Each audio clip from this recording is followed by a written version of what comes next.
प्रतिपक्ष आज झारखंड विधानसभा का बजट पेश होगा। राज्यपाल के अभिभाषण से सत्र की शुरुआत होगी।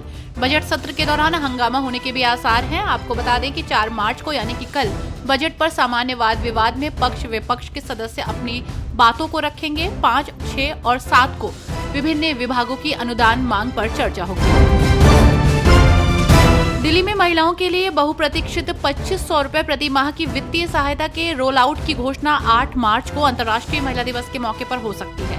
सूत्रों के अनुसार ये जानकारी प्राप्त हुई है। इस बीच दिल्ली बीजेपी प्रमुख वीरेंद्र सचदेवा ने भी इसका संकेत दिया है और कहा है कि 8 मार्च को चीजें स्पष्ट हो जाएंगी। पूर्व सेबी चीफ माधवी बुच पर दर्ज हो सकती है एफआईआर। मुंबई की एक विशेष अदालत ने भ्रष्टाचार निरोधक ब्यूरो को शेयर बाजार में कथित धोखाधड़ी और व्यनामक उल्लंघन के आरोप में पूर्व सेबी अध्यक्ष माधवी बुच और 5 अन्य अधिकारियों के खिलाफ एफआईआर दर्ज करने का निर्देश दिया है। अदालत ने कहा कि जांच की निगरानी वो करेंगे और 30 दिनों के भीतर मामले की स्टेटस रिपोर्ट मांगी गई है। अदालत ने आदेश में ये भी कहा है कि आरोपी से संज्ञेय अपराध का पता चलता है, जिसके लिए जांच जरूरी है। अलग अलग राज्यों में मतदाताओं को एक जैसे ही मतदाता पहचान पत्र संख्या जारी होने की खबरों के बीच चुनाव आयोग ने बड़ा बयान दिया है। उन्होंने कहा कि एक जैसी संख्या होने का मतलब ये नहीं है कि मतदाता फर्जी हो। चुनाव आयोग ने कहा कि मतदाताओं के मतदाता फोटो पहचान पत्र नंबर समान हो सकते हैं, लेकिन इनमें जनसांख्यिकी विवरण, विधानसभा क्षेत्र और मतदान केंद्र जैसे विवरण अलग अलग हैं। प्रधानमंत्री नरेंद्र मोदी गुजरात के 3 दिवसीय दौरे पर हैं। आज गुजरात में उनका आखिरी दिन है। आज नरेंद्र मोदी द्वारका और गिर जिले का दौरा करेंगे, जहां वे कई महत्वपूर्ण विकास परियोजनाओं का उद्घाटन और शिलान्यास करेंगे।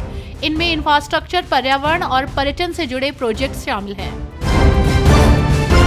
अमित शाह के साथ बैठक होने के बाद अब दिल्ली पुलिस एक्शन में आ गई है। दिल्ली पुलिस संगठित अपराध से निपटने और देश विदेश की जेलों में अपनी गतिविधियां संचालित कर रहे गैंगस्टर पर नजर रखे हुए है। केंद्रीय गृह मंत्री अमित शाह की ओर से कानून व्यवस्था की उच्च स्तरीय समीक्षा बैठक आयोजित करने के एक दिन के बाद ही दिल्ली पुलिस मुख्यालय में शीर्ष पुलिस अधिकारियों की बैठक हुई है। गृह मंत्री अमित शाह की अध्यक्षता वाली बैठक में दिल्ली की मुख्यमंत्री रेखा गुप्ता, दिल्ली के गृह मंत्री आशीष सूद भी मौजूद थे। अब दिल्ली एक्शन में आ चुकी है।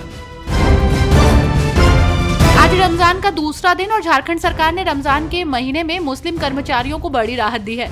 मुस्लिम कर्मचारियों को रोज 1 घंटे पहले छुट्टी का आदेश जारी हुआ है। शुक्रवार को तो जुम्मे की नमाज के दिन दोपहर 12 बजे से 2 बजे तक छुट्टी मिलेगी।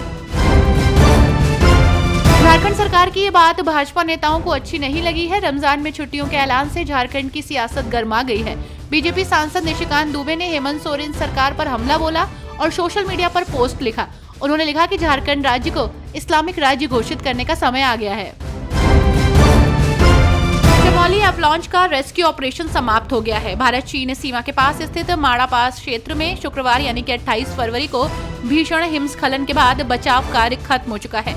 इस हादसे में कुल 54 मजदूर फंसे थे, जिनमें से 46 मजदूरों को रेस्क्यू कर लिया गया है। वो सुरक्षित भी हैं और 8 श्रमिकों की मौत की पुष्टि हो चुकी है। तमिलनाडु के मुख्यमंत्री एमके स्टालिन ने 5 मार्च को एक अहम सर्वदलीय बैठक बुलाई है, जिसका बहिष्कार करने का निर्णय भारतीय जनता पार्टी ने लिया है। इस बैठक में लोकसभा क्षेत्रों के प्रस्तावित परिसीमन और 3 भाषा नीति को लेकर चर्चा होगी। दरअसल नए सीमांकन के चलते तमिलनाडु की लोकसभा सीटें मौजूदा 39 से घटकर 31 हो सकती हैं, यानी राज्य को 8 सीटों का नुकसान हो सकता है।